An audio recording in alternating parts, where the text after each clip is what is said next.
안녕하십니까, 강승입니다. 오늘은 금리와 실업률에 대해서 알아보도록 하겠습니다.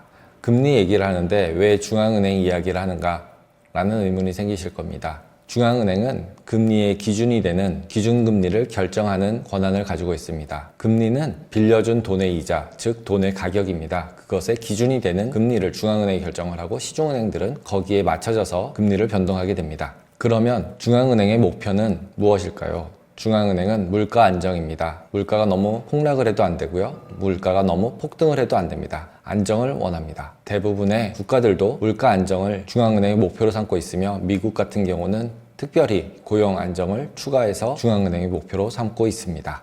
그러면 물가 안정을 달성하는 물가의 공식은 뭘까요? 물가 공식은 앞에서 배웠던 가격을 내는 공식입니다. 총지출 나누기 생산량이 됩니다. 총지출 쪽은 신용과 현금이 되고요. 중앙은행은 신용과 현금의 양을 조절하게 됩니다. 인간은 더 좋은 것을 더 많이 가지기 위해서 미래의 소득을 현재로 가져와 소비하고자 합니다. 미래의 문제가 발생하지 않는다면 말이죠. 여기서 문제라고 얘기하는 부분이 뭘까요? 금리가 높아져서 이자를 내지 못하게 되고 미래의 소득이 없어져서 원금을 갚을 수 없어지는 그런 상황을 얘기합니다. 인플레이션이 발생하게 되면 개인들은 더 소비를 원하고 대출기관은 더 대출을 해주어 더 높은 이익을 원합니다. 근데 그것의 가정은 문제가 발생하지 않는다면 결국 부도가 나지 않는다면입니다. 그런 동안 소득이 증가하면 신용이 증가하고 신용이 증가하면 소비가 증가하기 때문에 인플레이션을 만들게 됩니다. 처음에 말씀드린 2% 기준 이상의 인플레이션이 발생했을 경우에는 사회 불안 등 경기에 침체가 일어나는 등의 불안을 막기 위해서 미리 준비를 하게 됩니다.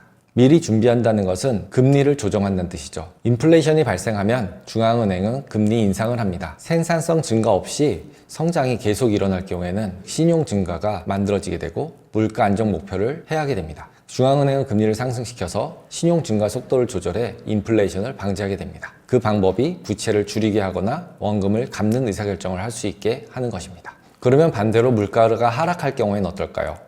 디플레이션 국면으로 전환돼서 경기가 하강하는 국면이 되겠습니다. 그러면 실업률이 높아지고 생산성이 증가하기가 어렵게 됩니다. 그러면 물가 안정 목표 도달하지 못하게 됩니다. 디플레이션이 발생하는 거죠. 그러면 중앙은행은 금리 하락을 하게 되고요. 금리 하락을 하게 되면 이자 비용이 적어지게 됩니다. 적어지게 되니까 쉽게 돈을 빌릴 수 있게 되는 것입니다. 그러다 보면 신용 증가 속도가 높아지고 그러다 보면 인플레이션 쪽으로 돌아가게 되는 것입니다. 그러면 앞에서 금리를 올리고 금리를 내림으로써 경기가 상승하고 경기가 하락하는 것을 보았습니다. 즉 실업률을 보았습니다. 그러면 그 과거에 어땠었는지 실제 데이터를 보도록 하겠습니다.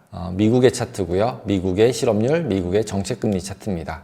실업률이 올라가면 금리를 내리게 됩니다. 금리를 내려서 신용을 증가시키고 소비를 증가시키고 소득을 증가시킵니다. 경기 불황이 되고 나면 다시 성장으로 되돌릴 수 있는 방법은 바로 부채 축소입니다.